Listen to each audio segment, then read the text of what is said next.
What if the hands you trust to heal you are the very same hands that deliver a silent, undetectable death? We place our lives in the hands of doctors, a sacred trust built on an oath to do no harm. We see the white coat, the reassuring smile, and we surrender our very consciousness to their skill. But we rarely stop to consider the godlike power they wield, holding the fragile thread of life between their fingertips. We never imagine that behind the mask of a savior could lurk the heart of a monster. Today, we pull back the sterile curtain on a story that will make you question everything you thought you knew about medicine, trust, and the darkness that can hide in the most brilliant of minds. This is a tale of ambition that curdled into something malevolent, of a secret buried deep within the walls of a prestigious hospital, and of one person's desperate race to expose a killer hiding in plain sight. Before we make the first incision into this chilling tale, please take a moment to hit that subscribe button and ring the notification bell. You won't want to miss a single heart-stopping moment of the story we are about to unfold. Now, prepare yourself for the silent scalpel, a doctor's deadly secret. The air in Operating Room 4 at St. Augustine's Metropolitan Hospital was a living sterile, cold, and meticulously controlled entity. It tasted of antiseptic and tasted of tension, a familiar cocktail to anyone who spent their days navigating the razor's edge between life and death. But when Dr. Alistair Finch was at the helm, the tension was different. It wasn't the chaotic fear of the unknown. It was the reverent silence of an orchestra awaiting the conductor's first movement. And Finch was the undisputed maestro of this sanctum. Dr. Lena Petrova, a third-year surgical resident, felt that reverence as a palpable pressure. Standing across the table from the legendary surgeon, she suctioned pooling blood from the exposed thoracic cavity of the patient, a 68-year-old man named Arthur Bishop whose aortic valve had all but turned to stone. For Lena, this was the culmination of a decade of relentless study, of sleepless nights and sacrificed relationships. To be in Finch's was to be at the pinnacle of surgical education. To watch him work was to witness a masterclass in human engineering. Finch was a man sculpted from confidence and precision. His movements were an economy of motion, each snip of the scissors, each pass of the needle, a study in fluid dynamics. His eyes, a startlingly pale blue above his surgical mask, missed nothing. They were the eyes of a hawk, scanning, assessing, and commanding. He didn't speak in full sentences, but in short, clipped commands that his team followed with an almost psychic understanding. Retractor, Petrova. A millimeter more traction. I need to see the annulus. Yes, doctor, Lena murmured, her gloved hands adjusting the stainless steel instrument with the delicate pressure of a watchmaker. She could feel the rhythmic, albeit weak, pulse of Mr. Bishop's heart against the cold metal. The heart-lung bypass machine hummed its steady, artificial song, a temporary god keeping the man's body alive while the real god, Dr. Finch, repaired its most vital component. Finch made the final, intricate sutures, anchoring the new prosthetic valve into place. It was a beautiful piece of work, a perfect ring of woven fabric and metal that would give Mr. Bishop another decade, maybe more. A thing of beauty, Finch said, his voice a low rumble that was more for himself than for anyone else. It was the only time he ever showed a flicker of what might be called emotion, a deep, possessive pride in his own creations. Irrigation. The procedure concluded as flawlessly as it had begun. As Finch stripped off his gloves and gown, tossing them into the biohazard bin with a practiced flick of his wrist, the rest of the team began the methodical process of closing up. The tension in the room dissipated, replaced by a weary professionalism. Excellent work today, everyone, Finch said, his gaze sweeping over the room but landing on no one in particular. He then looked directly at Lena. Petrova, your hands are steady. You anticipate well. See me in my office tomorrow at 0700. Lena's own heart, which had been beating in a steady, professional rhythm, gave a surprised flutter. A direct compliment from Finch was rare. An invitation to his office was unheard of for a junior resident. Yes, doctor. Thank you, doctor. He gave a curt nod and was gone, leaving behind the lingering aura of his authority. The head scrub nurse, A formidable woman named Margaret, who had worked with Finch for 15 years, patted Lena's shoulder. "That's high praise, dear," she said, her eyes crinkling above her mask. "He sees potential in you. Don't waste it." Lena spent the rest of the day in a state of heightened awareness, her mind replaying every second of the surgery. She had done well, she knew it. Her sutures were clean, her hands hadn't trembled. She felt a surge of pride, a feeling that she was finally on the right path. That night, she barely slept, her mind abuzz with the possibilities that a mentorship with Alistair Finch could open up. He was a kingmaker in the surgical world. His recommendation could land her a fellowship at any institution in the country. The next morning, Lena arrived at Finch's office at 0650, her scrubs immaculate, her hair pulled back so tightly it made her temples ache. Finch's office was like the man himself, elegant, precise, and intimidating. One wall was covered in framed degrees and awards from the world's most prestigious medical institutions. Another was a floor-to-ceiling window offering a panoramic view of the city, still shrouded in the dawn's early mist. A large mahogany desk stood like an altar in the center of the room, its surface clear save for a single, leather-bound book and a silver pen. Finch was standing by the window, his back to her, a mug of coffee in his hand. He didn't turn when she entered. "You're early," he stated. "You said 0700, sir. I thought it best to be prepared." "Preparation is 90% of success, Petrova," he said, finally turning to face her. In his tailored suit, he looked less like a surgeon and more like a CEO of a Fortune 500 company. "The other 10% is the courage to cut." He gestured for her to sit in one of the leather chairs opposite his desk. She did, her posture ramrod straight. "I've been reviewing your file," he began, moving to sit behind his desk. He didn't open a folder or look at a screen. He had clearly committed it to memory. "Top of your class at Johns Hopkins. Glowing recommendations. Ambitious. You have a gift, Dr. Petrova. A technical skill that cannot be taught. But skill is a wild horse. Without the proper rider, it is useless, even dangerous." Lena listened, her hands clasped tightly in her lap. "I am considering you for my advanced research team," he continued. "We are working on new minimally invasive techniques for complex cardiothoracic procedures. This groundbreaking work. It would mean longer hours, more pressure, and a level of scrutiny you have not yet experienced. It would also put your career on a trajectory that others can only dream of."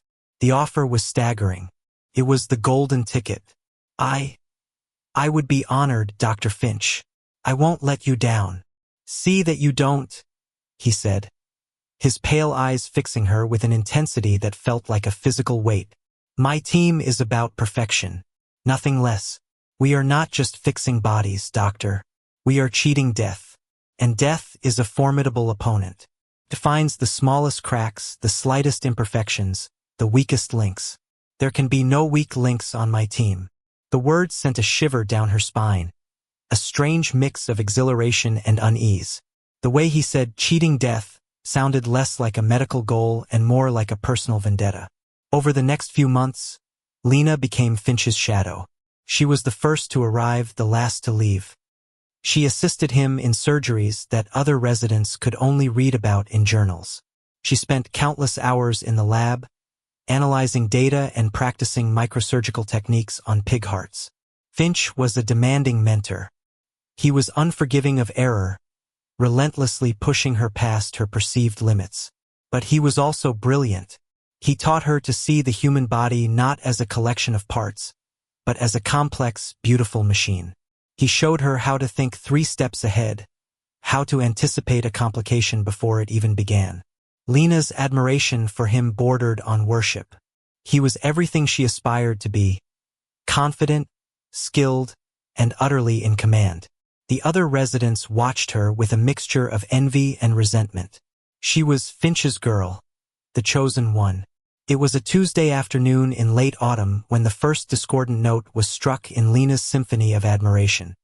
The patient was a 54-year-old woman, Maria Flores, a high school music teacher with a congenital heart defect that had finally caught up with her. The surgery was incredibly complex, a multivessel bypass combined with a mitral valve repair. It was a marathon, lasting over 9 hours.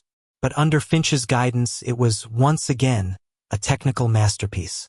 When they closed Mrs. Flores's chest, her heart was beating with a strong, steady rhythm. Her vitals were stable. It was a textbook success. Lena saw Mrs. Flores in the ICU the next morning. She was awake, extubated, and talking to her husband. She was weak, of course, but her color was good. There was life in her eyes. Lena felt that familiar, profound satisfaction that was the surgeon's ultimate reward. They had done it. They had cheated death. 24 hours later, Maria Flores was dead. The official cause was a massive pulmonary embolism. A blood clot, likely formed in her legs during the long surgery, had traveled to her lungs, cutting off her oxygen supply almost instantly. It was a known, albeit tragic, complication of major surgery. It was devastating, but it wasn't unheard of. The Mortality and Morbidity Conference reviewed the case. Finch presented the details with his usual detached precision. Every precaution had been taken. The patient had been on anticoagulants. It was, the committee concluded, an unavoidable tragedy. Lena was shaken. She had spoken to Mrs. Flores. She had seen her smile. But she accepted the explanation. Surgery was a brutal business. Sometimes, despite their best efforts, they lost. A month later, it happened again. This time it was a 45-year-old man, a CEO named David Chen, who had come in for a routine double bypass. He was healthy, a marathon runner who had been blindsided by his genetic predisposition to heart disease. The surgery was, by Finch's standards, simple. He was in and out of the OR in under 4 hours. The outcome was perfect. Mr. Chun was a model patient in recovery, eager to get back to his life. He was moved from the ICU to the cardiac step-down unit on day 2, a testament to his excellent physical condition. On day 3, he threw a clot and died. This time, the M&M conference was more tense. 2 post-op PEs in such a short span on a single surgeon's service was a statistical anomaly. But again, Finch's presentation was flawless. He had followed every protocol to the letter. His surgical notes were impeccable. The committee, chaired by men who had been Finch's colleagues for decades, men whose careers he had helped build, reluctantly concluded that it was a terrible coincidence. A statistical blip. Lena tried to push her unease away. It felt like a betrayal to even question Alistair Finch. He was a god in this hospital. Gods didn't make mistakes. But the image of Mr. Chun, laughing with a nurse just hours before his death, haunted her. He had been so full of life. She started spending her spare moments in the hospital's records archive, a dusty, climate-controlled basement room filled with endless rows of filing cabinets. She told herself she was just being thorough, that she wanted to understand the risk factors for postoperative thromboembolism better. She pulled the charts for both Mrs. Flores and Mr. Chun.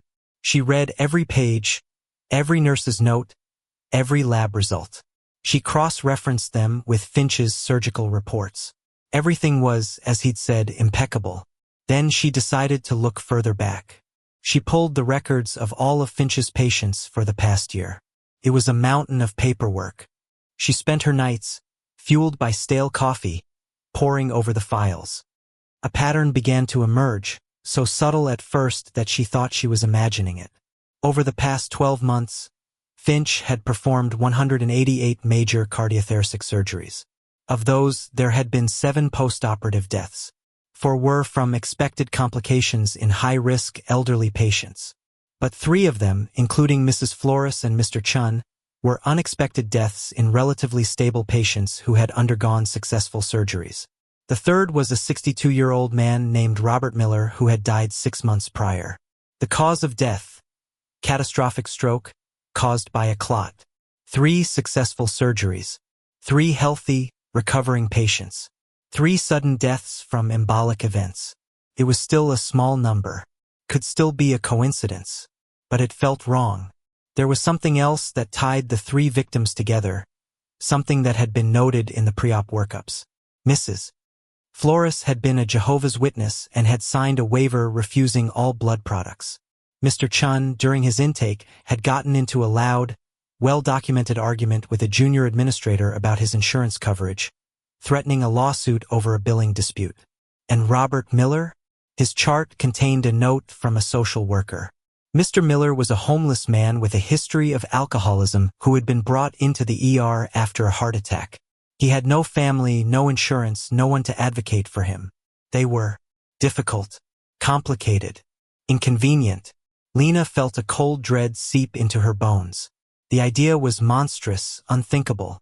She tried to dismiss it, to tell herself she was being paranoid, that the stress of the residency was making her see patterns where there were none. She was just a resident. He was Alistair Finch. To even voice such a suspicion would be career suicide. They would call her hysterical, unstable. They would destroy her. She decided to keep digging, but more carefully this time. She couldn't be seen in the archives anymore. She began using her high-level access to the hospital's digital record system, slicing through firewalls late at night from her small apartment. She expanded her search to 2 years, then 3. The pattern held. Each year, 2 or 3 of Finch's patients would die unexpectedly after flawless surgeries. And each one of them had a footnote of complication in their file. A patient with a history of frivolous lawsuits. A patient with a severe, untreated psychiatric disorder who was non-compliant with medical advice. A patient who was a known drug addict. They were all people whose deaths, while tragic, would not cause a significant stir. People who, in a cold, utilitarian calculus, might be considered a drain on the system. Lena felt sick. The admiration she had once felt for Finch was curdling into a thick, choking horror. His words from their first meeting echoed in her mind. "We are not just fixing bodies, doctor. We are cheating death. And death is a formidable opponent. It finds the smallest cracks, the slightest imperfections, the weakest links. There can be no weak links on my team." Was he talking about his surgical team? Or was he talking about his patients? Was he a healer? Or was he a gardener, meticulously pruning the weeds from the human race? The final piece of the puzzle fell into place by accident. She was in the on-call room, trying to catch an hour of sleep, when an old, dog-eared copy of a pharmacology textbook fell from a shelf. An article was tucked inside its pages, used as a bookmark. It was a research paper from a German medical journal, published 10 years ago. The title was Heparin-Induced Thrombocytopenia and the Paradoxical Prothrombotic State. It detailed how, in rare cases, a specific untraceable derivative of heparin could be administered that would cause the body's own immune system to trigger a massive, spontaneous clotting event hours or even days later. It was a perfect, silent weapon. A way to induce a fatal clot that would be indistinguishable from a natural complication. The lead author on the paper was a young, promising research fellow from the University of Heidelberg. His name was Alistair Finch. Lena stared at the name, the blood draining from her face. It wasn't a coincidence. It wasn't a statistical blip. It was a method, a signature. She was working alongside a murderer, a serial killer who used a scalpel and a syringe, and whose hunting ground was the sterile sanctuary of the operating room. He was hiding in plain sight, protected by his own genius and a system that revered him as a god. Her pager buzzed, a shrill, insistent sound that made her jump. It was the ER, a new admission for Finch's service, a multi-car pileup on the interstate. The patient was the driver who had caused the accident, a man who was drunk, high on cocaine, and had a long criminal record. He had a ruptured aorta and was being rushed to or for. Lena stood there, the research paper trembling in her hand. A new patient, a new inconvenient man, and she was scheduled to assist Dr. Finch in the surgery. She was about to step back into the room with the monster, to stand across the table as he worked his brilliant, terrible magic. Her mind raced. What could she do? Who could she tell? Her word against his was nothing. She had no proof, only a horrifying pattern and a 10-year-old academic paper. She took a deep, shuddering breath. She had to go. She had to be there. But this time, she wouldn't be watching his hands with admiration. She would be watching them for a sign, for a slip, for the slightest hint of the deadly secret he harbored. The resident who had idolized him was gone. In her place was a witness, and her own life had just become irrevocably intertwined with the silent, deadly work of the man in the white coat. She was no longer just a surgeon in training. She was a hunter. The next few weeks were a masterclass in psychological warfare. A silent, undeclared battle fought in the sterile corridors and brightly lit operating rooms of St. Augustine's. Lena felt as though she were living two lives. On the surface, she was the diligent, promising resident, Dr. Petrova. She anticipated Finch's needs. Her hands remained steady, her responses crisp and professional. She assisted him on the drunk driver from the pile-up, a grueling 8-hour ordeal, and watched with a knot in her stomach as the man was transferred to the ICU. For 3 days, she held her breath, expecting to hear the overhead page for the crash cart, the frantic call for a code blue. But it never came. The man, against all odds, stabilized and began a slow, painful recovery. This paradoxically unnerved Lena more than another death would have. It showed Finch was in control. He wasn't a compulsive killer, he was a methodical one. He chose his moments, his subjects. He was toying with her, she suspected. He knew she was watching. The realization came not from a single event, but from a series of subtle, almost imperceptible shifts in his behavior. A glance held a second too long in the oar. A question during rounds that seemed to have a double meaning. Dr. Petrova, he asked one morning, as they stood over the bed of a recovering patient. Tell me, what is the most dangerous instrument in this hospital? A junior resident, eager to impress, chimed in. The bone saw. A laser, suggested another. Finch's pale blue eyes were locked on Lena. No, he said softly, the word cutting through the room's ambient noise. It is the pen, because with it you can sign a death certificate or you can write a prescription. You can document a truth or you can create a fiction. It holds the power to kill a reputation or to save one. It is all in how you wield it. Wouldn't you agree, Dr. Petrova? Lena's throat went dry. Yes, doctor. The integrity of our documentation is paramount. Precisely, Finch said, a smile that didn't reach his eyes touching his lips. Integrity. The second life Lena lived was one of a ghost, a clandestine investigator operating in the hospital's digital veins. Sleep became a luxury she could no longer afford. After grueling 16-hour shifts, she would return to her shoebox apartment, the scent of antiseptic still clinging to her clothes, and open her laptop. Her enemy was Finch's perfection. His digital records were as immaculate as his surgical technique. There were no suspicious prescription orders, no unusual lab requests. If he was using a custom-synthesized heparin derivative, he was acquiring it from outside the hospital's official supply chain, leaving no paper trail. She needed more than a pattern. She needed concrete proof. She needed to connect Finch to the deaths in a way that couldn't be dismissed as coincidence. The idea was terrifying, but she knew what she had to do. She had to get inside his office, his computer, his life. The opportunity came during the hospital's annual charity gala, a lavish black tie affair that Finch, as the star surgeon and a major donor, was obligated to attend. Lena knew he would be out of the hospital for the entire evening. She feigned a sudden migraine to get out of her own obligation to attend. Her name on the list of junior residents required to make an appearance. Her head was indeed pounding, but from stress, not illness. At 10 p.m., with the gala in full swing across town, she swiped her ID card to access the deserted surgical wing. The silence was unnerving.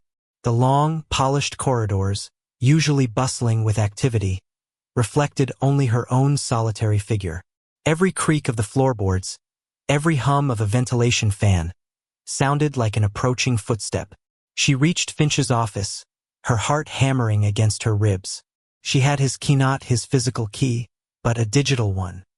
A few weeks prior, feigning a need to load a presentation onto his computer for grand rounds, she had watched as he unlocked his office door, her photographic memory recording the 6-digit code he'd punched into the keypad. She entered the code. The lock clicked open. She slipped inside, closing the door softly behind her. The office was dark, the city lights painting shimmering patterns on the wall of awards.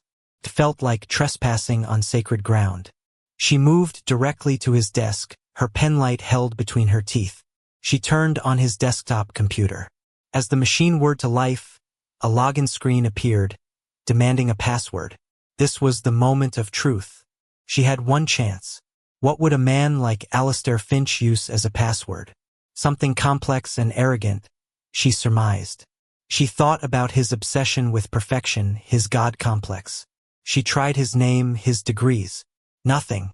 She tried the names of famous surgeons, medical pioneers. Still nothing. Her hands were starting to sweat. She was running out of time. Then, she remembered the leather-bound book on his desk, the only personal item he kept in this sterile environment. She picked it up. It was a first edition of Shelley's Frankenstein. A gift, according to the inscription on the inside cover. She thumbed through it, and a single passage was underlined in faint pencil. "You are my creator, but I am your master." A cold shiver ran down her spine. The arrogance of it. She typed it into the password field. No spaces, all lowercase. "I am your master." The computer unlocked. Lena let out a breath she didn't realize she had been holding. She felt a surge of triumphant adrenaline. She quickly inserted a USB drive loaded with a data cloning program. While the software silently copied the contents of his hard drive, she began a frantic, methodical search of his physical office. She opened his desk drawers. They were filled with files, all patient-related, all perfectly organized. Nothing seemed out of place. She checked his filing cabinets. More of the same. She was about to give up when her fingers brushed against a small, almost invisible indentation in the carpet beneath his desk. She knelt down. It was a floor safe cleverly hidden. It required a combination. She had no hope of guessing it. She was about to stand up, defeated, when she noticed a series of faint scratches on the dial, clustered around 3 numbers. It was a long shot, but maybe Finch, a man of habit, had left a trace. She entered the numbers. For 1830. Nothing. She tried reversing them. Still nothing. She thought about the numbers. What could they mean? A date? A birthday? Then a thought struck her. She pulled out her phone and searched for the German research paper he had authored. She found the publication date. April 18, 2010. April 18, 10. The last 2 digits were different. But what if it wasn't the year? What if it was something else? She looked at the number again. 30. What did 30 mean? She scanned the article. The study involved 30 test subjects. Could it be that simple? She tried the combination. 4, 18, 30. The safe clicked open. Inside, there was no smoking gun, no vials of poison, no incriminating documents. There was only a single, small, black notebook. Lena's hands trembled as she opened it. It was a journal. Finch's handwriting was small and precise, as controlled as his surgical sutures. The entries were not dated. They were organized by case number. Her blood ran cold as she recognized the numbers for Maria Flores, David Chun, and Robert Miller. Next to each number was a short, chillingly detached entry. Case 7819B, Flores the witness. Refused the gift of blood, the very essence of the life we fight to preserve. A body is a machine. To deny it the necessary oil is to invite entropy. She made her choice. I simply facilitated the consequence. Case 8012C, Chun the litigator. Threatened to sue over a clerical error. A man who sees medicine not as a miracle but as a commodity. He sought to poison the well from which he drank. The body politic, like the human body, is better off without such infections. Case 7533A, Miller the ghost. A drain on resources. No contribution. No connections. A statistical life, consuming the care that could be given to one more worthy. My role is to optimize the system. A difficult but necessary act of triage. Lena had to clap a hand over her mouth to stifle a gasp. It was worse than she had imagined. It wasn't just a God complex. It was a cold, rational, and utterly terrifying philosophy of social engineering. He saw himself as a gatekeeper, deciding who was worthy of the life he saved. The scalpel wasn't just a tool of healing. It was an instrument of judgment. She quickly took photos of every page with her phone. She heard the distant chime of the elevator. Security? Or was Finch back early? Panic seized her. She shoved the notebook back in the safe, spun the dial, and closed it. She grabbed her USB drive. The data clone was complete and shut down the computer. She straightened the desk, making sure everything was exactly as she had found it. She could hear footsteps now, slow and measured, coming down the hall. She didn't have time to get to the main door. She darted to the private washroom attached to his office, locking the door behind her just as she heard the keypad beep and the office door swing open. She held her breath, praying he wouldn't need to use the restroom. She was trapped. Through the thin door, she heard him moving about the room. The clink of a glass, the sound of liquid being poured. He was getting a drink. She heard him sigh, a sound of deep weariness. Then, she heard him sit down at his desk. Silence. Had he noticed something was amiss? Was he looking at the faint scuff marks she might have left near the safe? Her mind raced. The windows in the washroom were sealed shut. There was no escape. Minutes stretched into an eternity. Then, she heard the gentle click of his computer mouse. He was checking his email. She risked a glance under the door. She could see his expensive Italian leather shoes, crossed at the ankles. He was settled in for a while.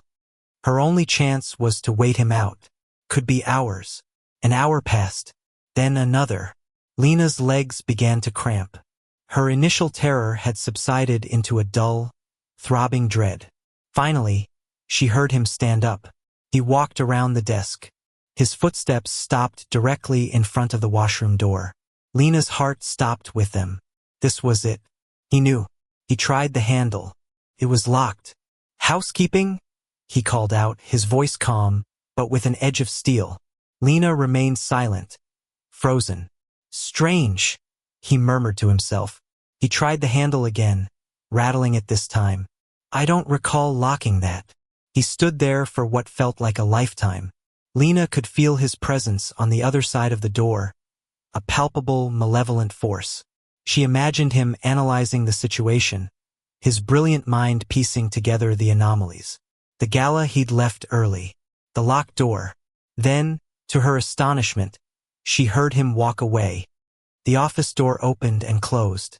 The lock beeped. He was gone. She waited a full 10 minutes, her ear pressed to the door, before she dared to move. She cautiously unlocked the door and peered out. The office was empty. He had just left. Why hadn't he forced the door? Why hadn't he called security? Then she saw it. On the polished surface of his desk, placed dead center, was her hospital ID card. It must have fallen from the pocket of her scrubs when she was kneeling by the safe. He hadn't left because he didn't know. He had left because he did know. He knew who was in his office, and he had left her ID as a message. "I know it's you. The game has begun." He hadn't called security because that would mean an official report, questions, an investigation that he could not fully control. Finch was not a man who relinquished control. He would deal with this himself.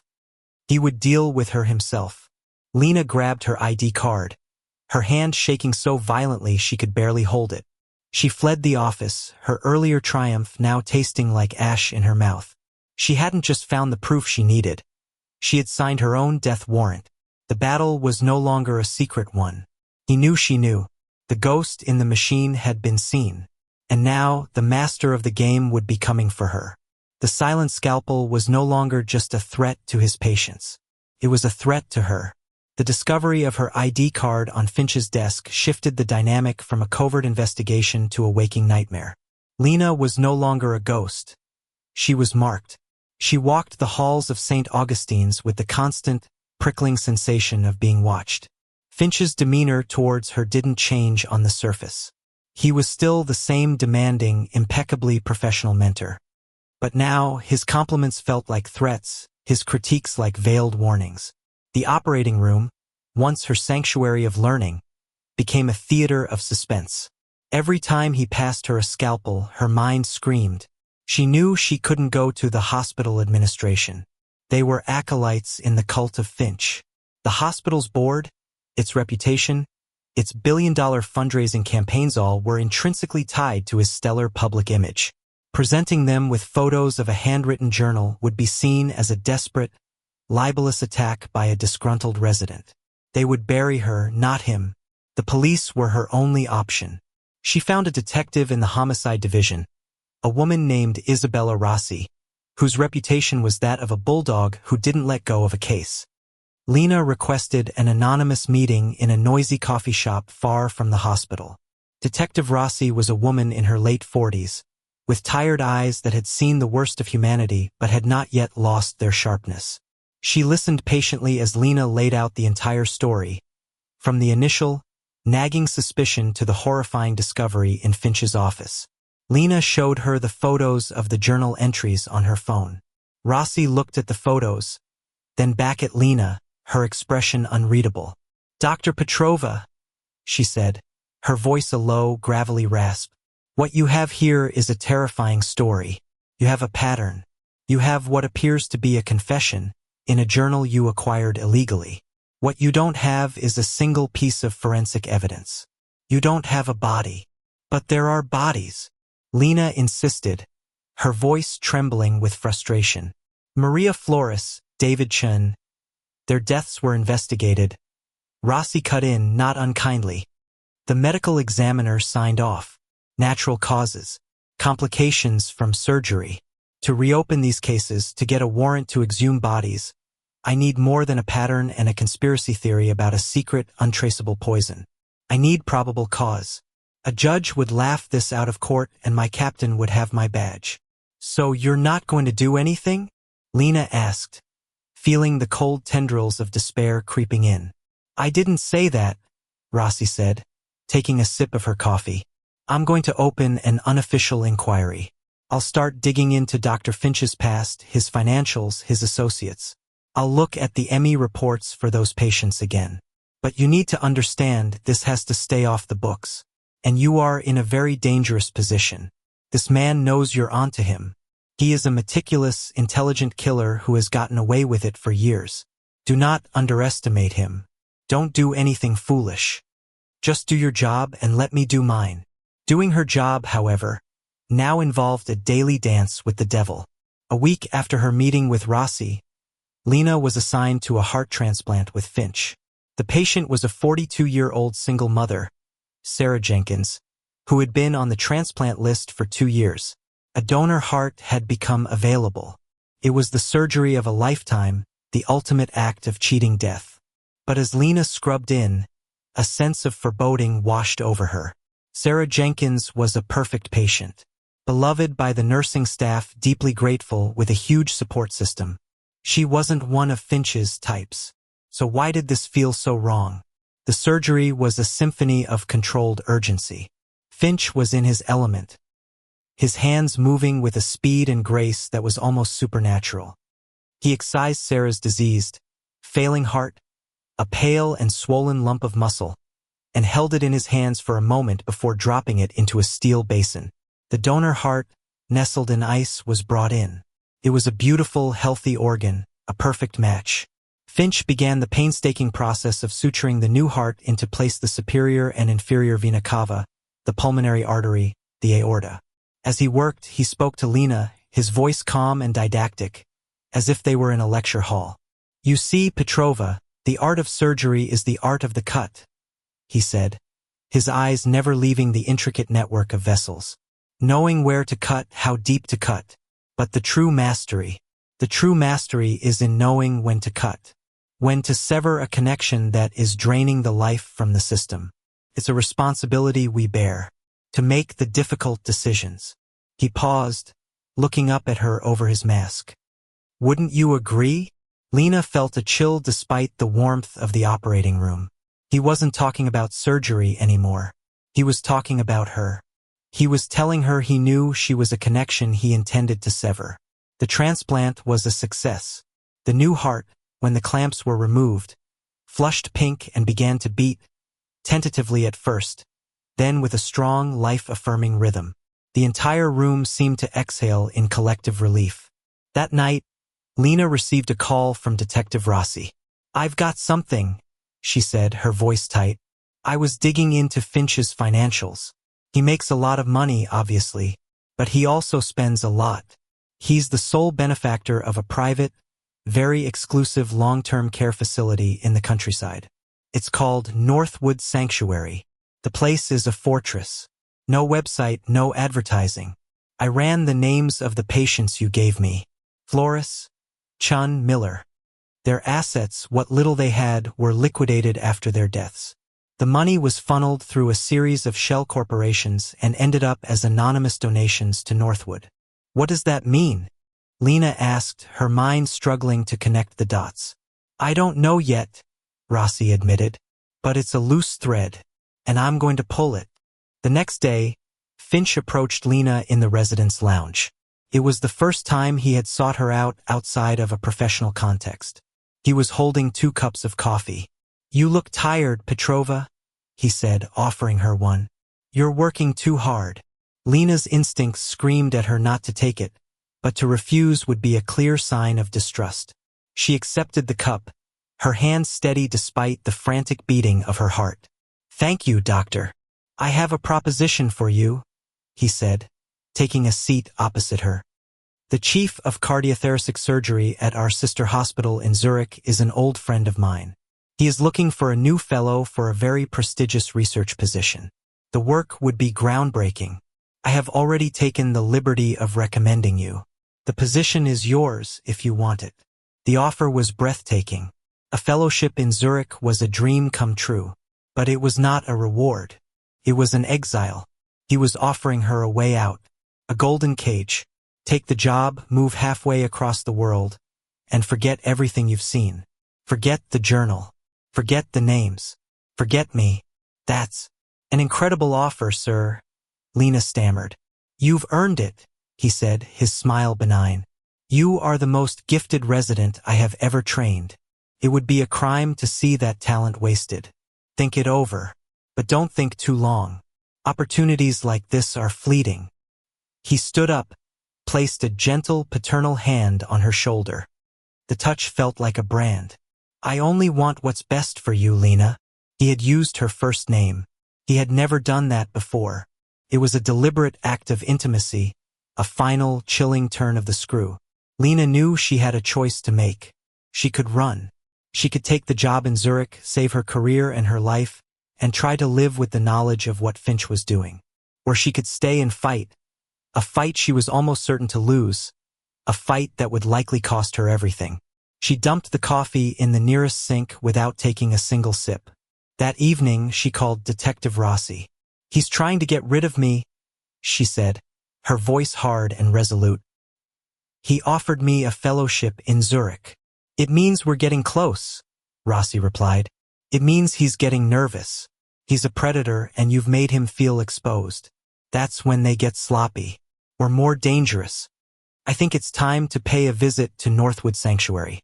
A friend of mine in the state health department owes me a favor. We're going in for a surprise inspection tomorrow morning. Be ready." The next day, Lena called in sick. She met Rossi at a rendezvous point, and they drove out of the city into the rolling countryside. Northwood Sanctuary was less a hospital and more a palatial estate, hidden behind a high stone wall and a thicket of ancient trees. The surprise inspection got them through the gates. The facility was opulent, more like a 5-star hotel than a nursing home. But as they walked the silent, plush-carpeted halls, Lena noticed something strange. The patients, all elderly, were sitting in their rooms, staring blankly at walls or out of windows. They were heavily sedated. The air was thick with a chemical stillness. The director of the facility was evasive and hostile, but Rossi's warrant was ironclad. In a locked records room in the basement, they found what they were looking for. The facility's primary benefactor was a trust. The sole trustee of that trust was Alistair Finch. But it was the patient roster that made Lena's blood run cold. There was only one patient in the entire 100-bed facility. The name on the admission form was Eleanor Finch. "His mother," Rossi breathed, reading the file over Lena's shoulder. The file told a tragic story. Eleanor Finch, a brilliant biochemist, had suffered a massive stroke 20 years ago, leaving her in a persistent vegetative state. She had a living will, explicitly stating that she did not want to be kept alive by artificial means. But her son, Alistair, a young medical student at the time, had used his power of attorney to override it. He had kept her alive, trapped in her own body, for 2 decades. "This is his secret?" Lena whispered, the pieces clicking into place with sickening clarity. "This is his justification. He keeps his mother, who wanted to die, alive. So he balances the scales by taking the lives of those he deems unworthy of living. It's his own twisted, private penance." Suddenly, an alarm began to blare. They had been discovered. The director was shouting into a phone. Rossi grabbed Lena's arm. "We have to go. Now." They ran, but the gates were already closing. They were trapped. A black sedan came speeding up the long driveway. It screeched to a halt in front of them, and Alistair Finch stepped out. He was not wearing a suit or scrubs.